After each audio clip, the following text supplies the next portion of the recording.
Uze nendaba. Yabona le case yaka Duduzile le. Honorable Duduzile Zuma. Ngixolela uyongixolela naye ukuthi angisho ukuthi Sambudle ngoba ufuna ukuthi Zuma unesiqi mawuthi Duduzile Zuma unesiqi. Le yaka Sambudla yenza ibe weak yonke le. La manje uDuduzile sezoba ipolitician etop. That's what they are trying to do manje bafuna ukumenza big politician. So kumele ibe nesiqu le nto le Zuma. Yeah. So angikho kodwa lapho ke. Ora nje yeah ngivile ukuthi icase yahlehla vele udodi le nto le. Siyazi ukwenzakalani kungizwe, siyazi ukwenzakalani kubonkosikhanyile. Na kuye kuzokwenzakala ukufanayo. From 2021 to 2025 man. Kane kuzokhulunywa indaba ukuthi nali icase yebebe investigator doti mungu. Akungadlalwa ngabantu. Angikho ke lapho ngila khona. Yabona bafethu, uma ngabe ningafuni ukubona propaganda. Nolokhu ningayiboni. Because nina la ema South Africans nizimpuphu kakhulu. Yabo? Angithanda ukukhuluma mina amapolitika ngaphandle kwase South Africa. Kube kungcolile South Africa. Angeke ngizokhuluma ngoZimbabwe, ngikhuluma ngoSwazini, ngobani bani. Ngikhuluma ngento ezala eSouth Africa. Because into ebalekile kimi South Africa okwamanje. Clean South Africa because the problems in South Africa are created by South Africans. So we need to clean South Africa thina. So angifuni ukukhuluma ngendaba zangaphandle kodwa kule ngithi ngikhulume ngoba we are involved Eastern DRC kuyaliwa kufa amasoja endawo ehlukene. Kodwa ke ila indaba propaganda la ngisho khona ukuthi ama M23 which are Tutsis babhalenze bathi hey angeke nikubone lokho ngoba lezi ihlakaniphi zifuna ukuthatha umhlaba lo yawamatutsis onothile zifuna ukuthatha lezi amayini ube ngaphansi kwazo so amatutsis athi ngeke manje kunalento eyenzakalayo uyabona uma ngabe uwazi ukuya eMaseru for instance eLesotho uphuma ngo-N1 ubheke eBloemfontein uyabona mawufika eVenter udlula nje eVenter uzojika uthi Makhwati uthi Xokholani uthi Vepenar uthi Lady Brand mawuse Lady Brand usuku usondela umncele wakuphi waseLesotho Lady Brand iLesotho ngapha probably 15 minutes usuku usufika elokhuzana eMaseru.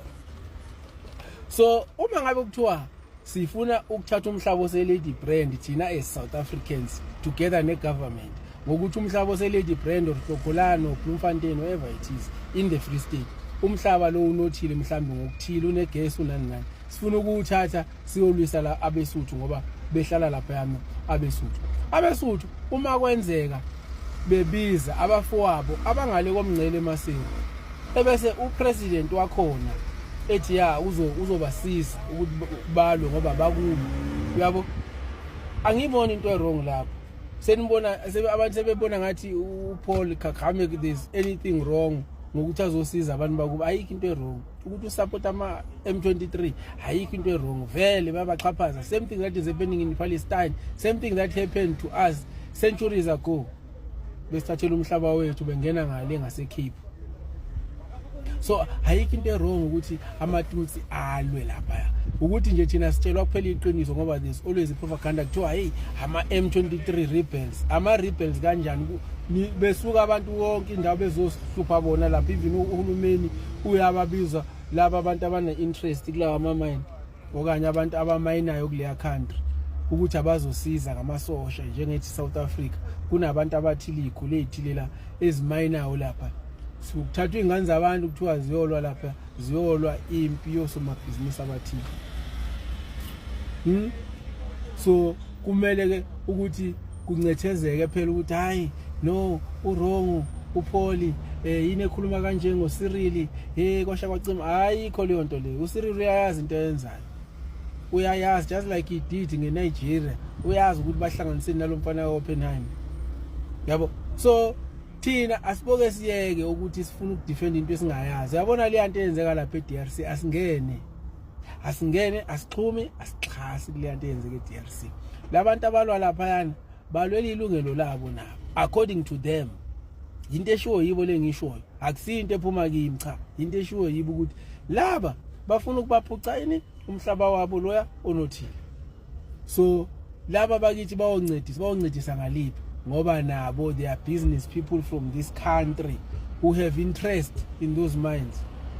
So sekumele thina sisayide noba no Cyril ngokuthi nakho uPaul uyamngenela uright uPaul vele.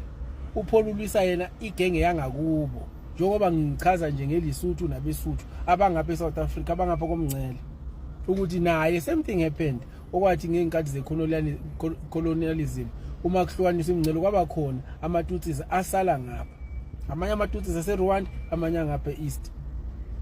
So musani ukufuna sincethezele uCyril yena uyazi ukuthi ulelani nina nazi futhi ani benefit lutho nama ngibenefit lutho iko vele ngingene yonto.